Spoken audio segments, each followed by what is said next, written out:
Good morning, everyone. The country has just taken part in a giant democratic exercise, perhaps the biggest in our history.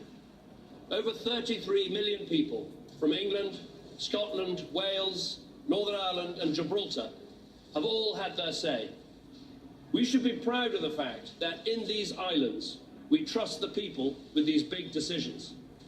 We not only have a parliamentary democracy, but on questions about the arrangements for how we're governed, there are times when it is right to ask the people themselves, and that is what we have done.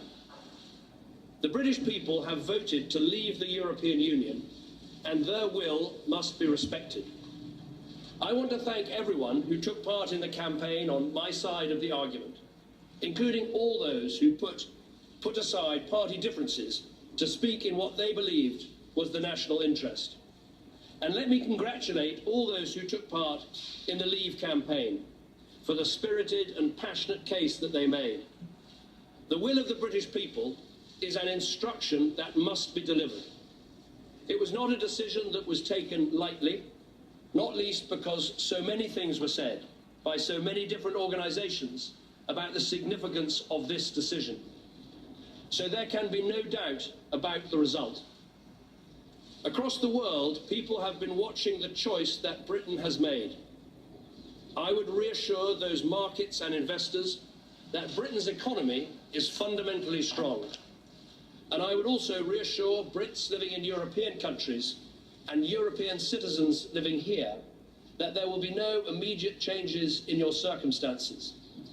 There will be no initial change in the way our people can travel, in the way our goods can move, or the way our services can be sold. We must now prepare for a negotiation with the European Union. This will need to involve the full engagement of the Scottish, Welsh and Northern Ireland governments to ensure that the interests of all parts of our United Kingdom are protected and advanced. But above all, this will require strong, determined and committed leadership. I'm very proud and very honoured to have been Prime Minister of this country for 6 years. I believe we've made great steps, with more people in work than ever before in our history, with reforms to welfare and education, increasing people's life chances, building a bigger and stronger society, keeping our promises to the poorest people in the world, and enabling those who love each other to get married whatever their sexuality. But above all, restoring Britain's economic strength. And I'm grateful to everyone who's helped to make that happen. I've also always believed that we have to confront big decisions, not duck them. That is why we delivered the first coalition government in 70 years to bring our economy back from the brink. It's why we delivered a fair, legal and decisive referendum in Scotland. And it's why I made the pledge to renegotiate Britain's position in the European Union and to hold a referendum on our membership, and have carried those things out. I fought this campaign in the only way I know how, which is to say directly and passionately what I think and feel, head, heart and soul. I held nothing back.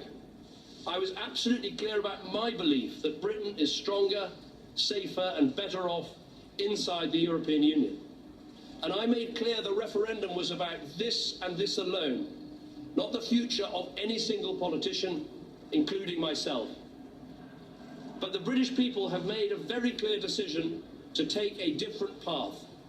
And as such, I think the country requires fresh leadership to take it in this direction. I will do everything I can as Prime Minister to steady the ship over the coming weeks and months. But I do not think it would be right for me to try to be the captain that steers our country to its next destination. This is not a decision I've taken lightly, but I do believe it's in the national interest to have a period of stability and then the new leadership required. There is no need for a precise timetable today, but in my view we should aim to have a new Prime Minister in place by the start of the Conservative Party conference in October. Delivering stability will be important, and I will continue in post as Prime Minister with my Cabinet for the next 3 months. The Cabinet will meet on Monday, The Governor of the Bank of England is making a statement about the steps that the Bank and the Treasury are taking to reassure financial markets.